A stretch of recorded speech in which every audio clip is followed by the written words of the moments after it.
গণতন্ত্রের কথা ভুলে যান।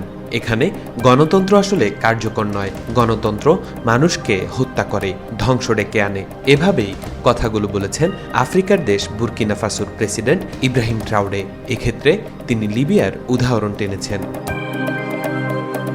২০২২ সালে এক সামরিক প্রতিবিপ্লব ঘটিয়ে ক্ষমতায় আসেন ইব্রাহিম ট্রাওরে। এরপর দেশটির প্রেসিডেন্ট হন। যদিও ইব্রাহিম ক্ষমতা দখলের পর নির্বাচন দেওয়ার কথা বলেছিলেন, কিন্তু এখন সেই অবস্থান থেকে সরে এসেছেন। এমনকি ৩ মাস আগে বুর্কিনা ফাসোতে সব ধরনের রাজনৈতিক দলকে বিলুপ্ত করে দেন তিনি।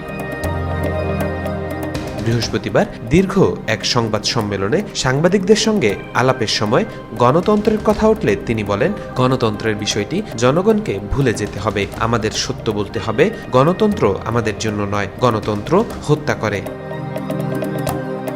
উদাহরণ দিয়ে তিনি বলেন, লিবিয়ার দিকে দেখুন, এটি আমাদের কাছে সবচেয়ে বড় উদাহরণ। বিশ্বের যেখানে গণতন্ত্র প্রতিষ্ঠার চেষ্টা হয়েছে সেখানেই রক্তপাত হয়েছে। গণতন্ত্র হলো দাসত্ব। ইব্রাহিম ট্রাওরে ক্ষমতা দখলের ৮ মাস আগে সেনা অভ্যুত্থানে সাবেক প্রেসিডেন্ট রোজমার কাবোরোকে ক্ষমতাচ্যুত করা হয়।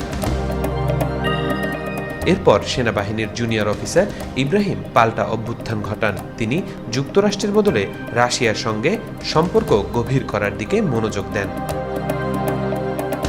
তাওফিকুল ইসলাম, আজকাল।